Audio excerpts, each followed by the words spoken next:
All right. Well, a little bit of a garage update. Ended up moving some lights over here, getting all this situated a lot better.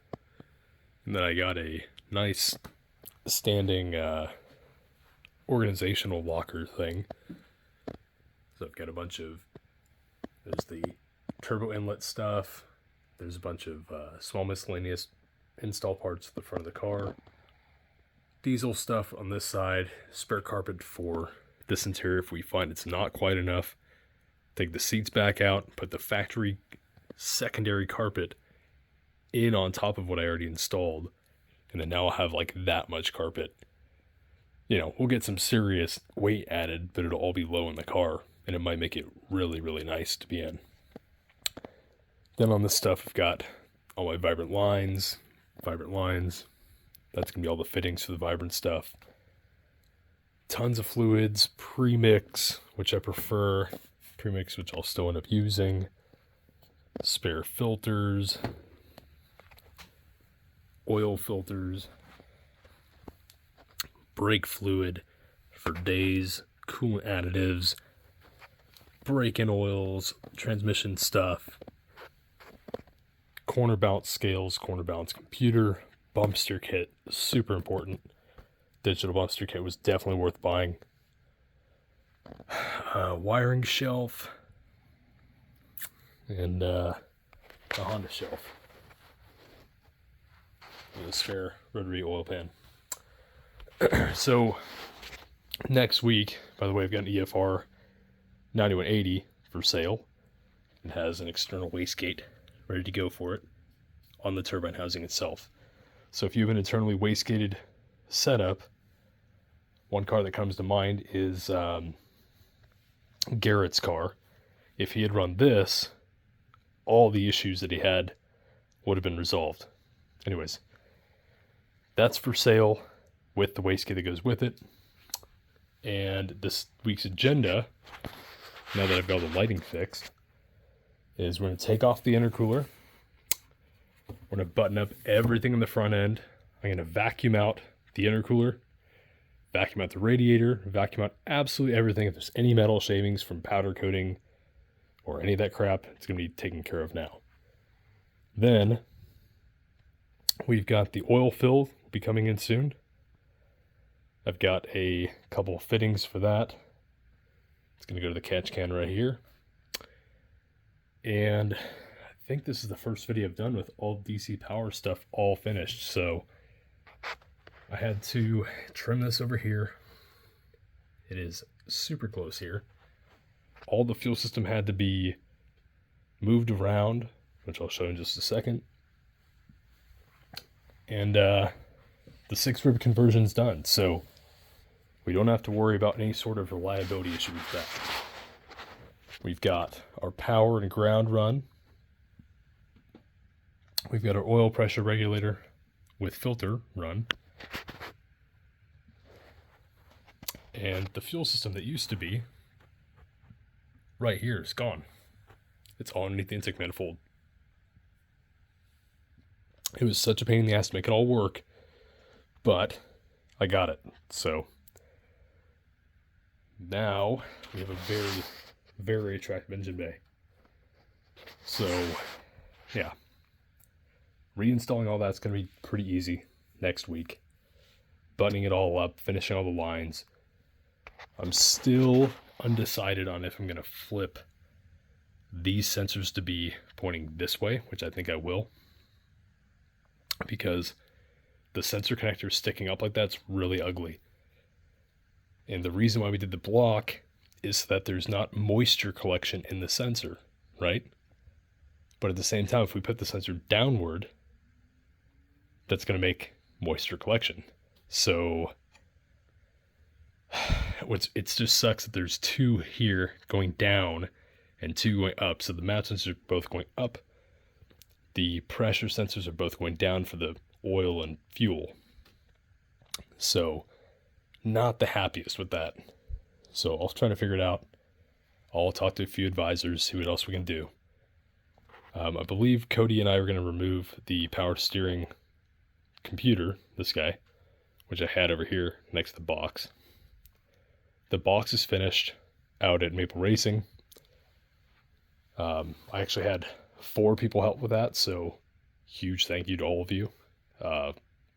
Spool and Phil, who did the final fabrication for the exhaust and all this crazy work up front here. He did the original one, which was damn near perfect. It would have been usable, except for I fucked it up. So, oops, my bad. So, next week we've got this buttoning up. Gonna organize that stuff. I'm gonna take this rear section and check everything one more time and double check all my notes for it and then reinstall it one more time. I took this apart for Cody when we were trying to do some wire checking on the harness that I did. And it's not mil spec, it's like a club sport style that I did inside of here. And ends up kind of, you can barely see it.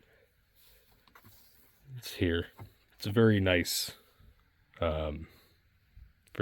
tucked small harness that I did. So besides getting the engine bay sorted there, that sorted there, we have kind of 3 main front projects.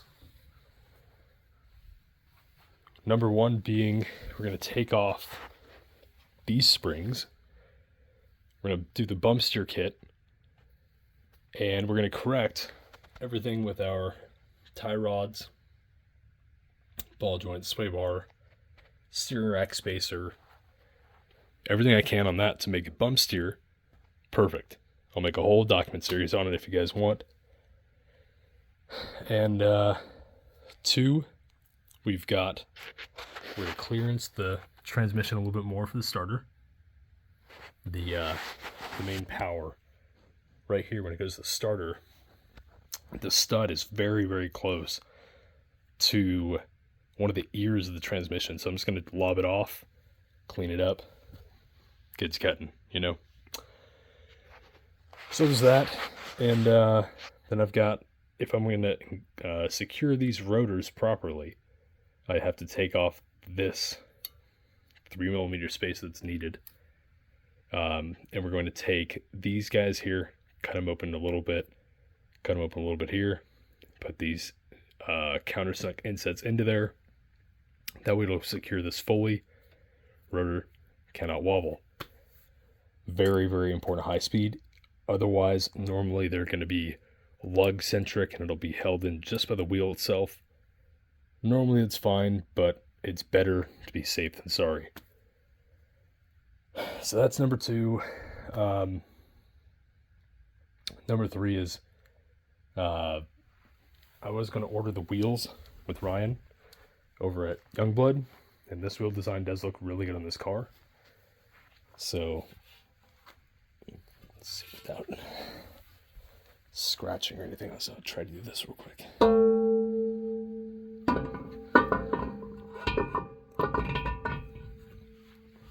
Oh yeah, pinky style. 1 second. So that, to me, is a lot more appealing than that. See, the 17-inch wheel just looks big. Well, it just so happens that this 17-inch wheel, when you make it a 3-piece, doesn't. Look at the difference. That looks error correct. That doesn't. Same size wheel, almost perfect fitment, but doesn't look right.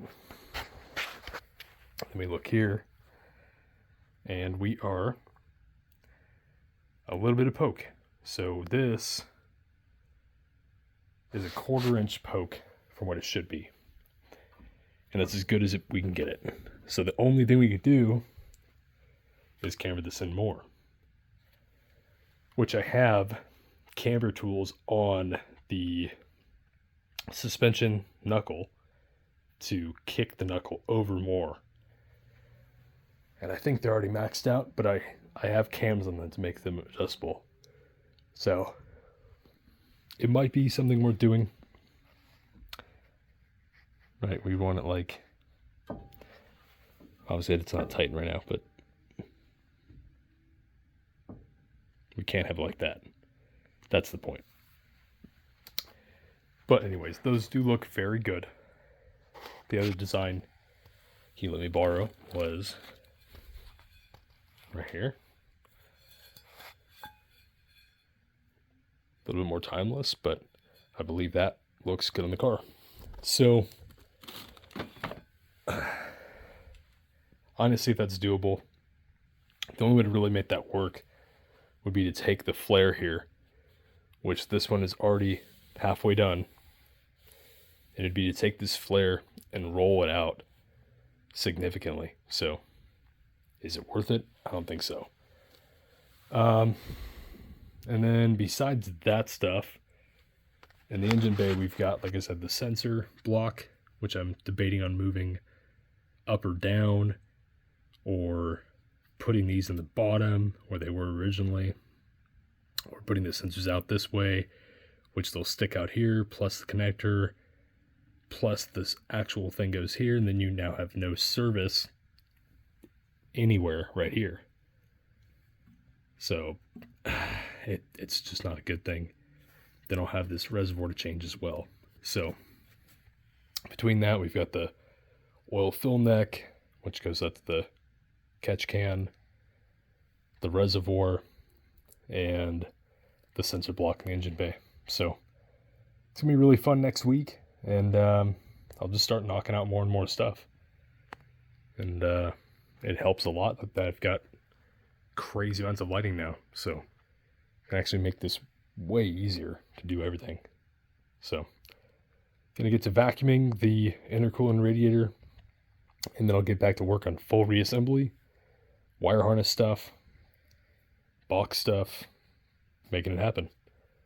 All right, y'all, I'll catch you next one, and there's a build update for you for January 24.